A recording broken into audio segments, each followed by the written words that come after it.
Shalom, selamat pagi Bapak Ibu Saudara yang dikasihi Tuhan.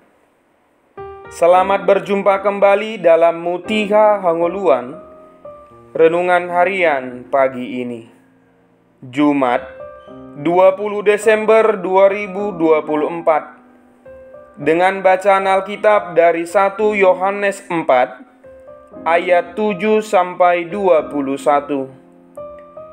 Yang menjadi ayat renungan harian hari ini adalah 1 Yohanes 4 ayat 10. Demikian firman Tuhan. Inilah kasih itu, bukan kita yang telah mengasihi Allah, tetapi Allah yang telah mengasihi kita dan yang telah mengutus anaknya sebagai pendamaian untuk dosa-dosa kita. Kasih yang sempurna.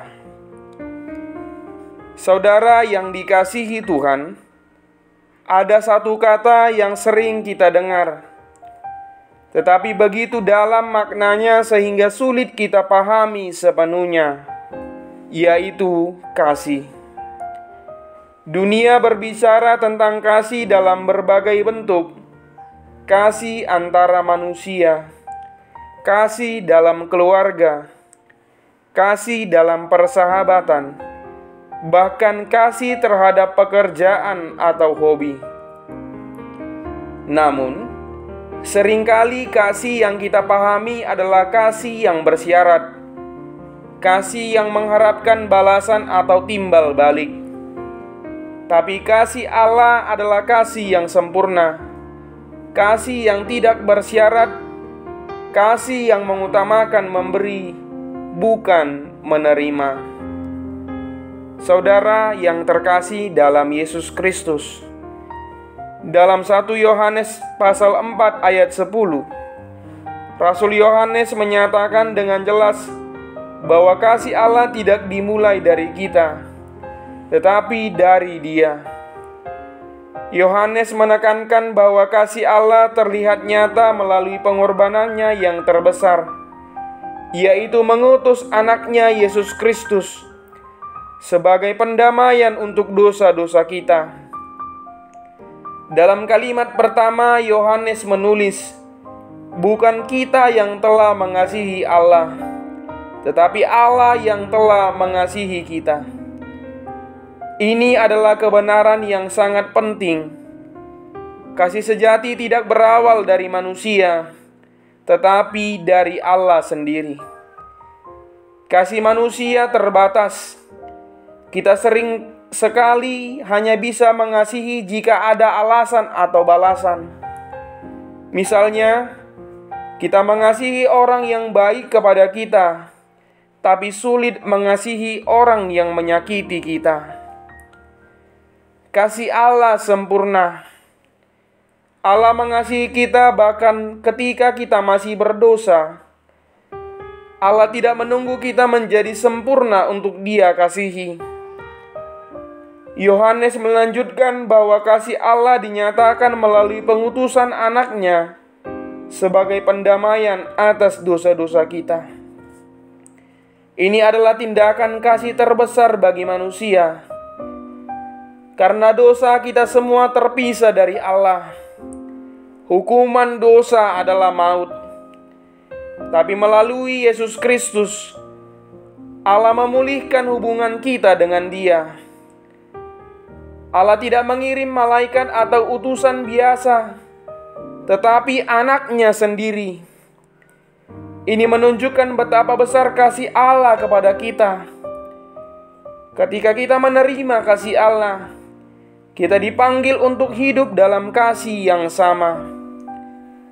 1 Yohanes 4 ayat 11 berkata, saudara-saudaraku yang kekasih, jikalau Allah sedemikian mengasihi kita, maka haruslah kita juga saling mengasihi. Kasih Allah membebaskan kita dari rasa takut, rasa bersalah dan hukuman dosa. Kita sekarang bisa hidup dalam kebebasan yang diberikan oleh Kristus. Jika kita sudah bersalah dan ada hukuman dosa. Tetapi kita sekarang bisa hidup dalam kebebasan yang diberikan oleh Yesus Kristus.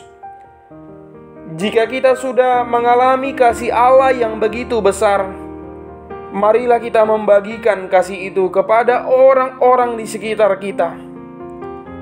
Kasih Allah mengajar kita untuk mengampuni orang yang menyakiti kita, memberikan tanpa mengharapkan balasan, menolong mereka yang membutuhkan. Saudara yang dikasihi Tuhan, kasih Allah adalah kasih yang sempurna, kasih yang mendahului dan kasih yang mengorbankan diri. Kasih ini bukan hanya untuk kita nikmati, tetapi juga kita bagikan kepada dunia yang haus akan kasih sejati. Marilah kita selalu mengingat kebenaran ini. Allah mengasihi kita lebih dahulu.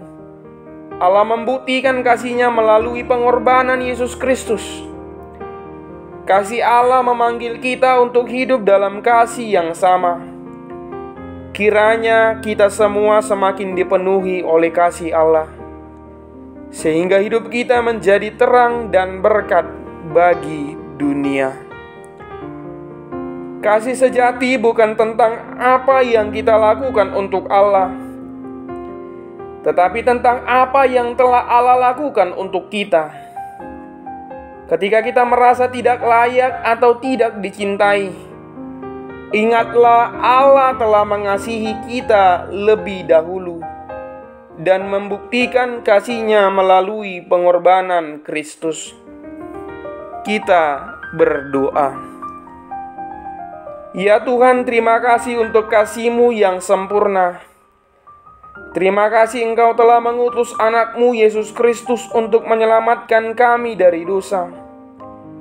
Mampukan kami untuk mengasihi seperti Engkau telah mengasihi kami. Amin. Renungan harian hari ini ditulis oleh calon pendeta Boima Hengki Banuarea STH.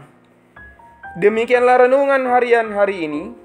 Selamat beraktivitas, Tuhan Yesus memberkati. Shalom.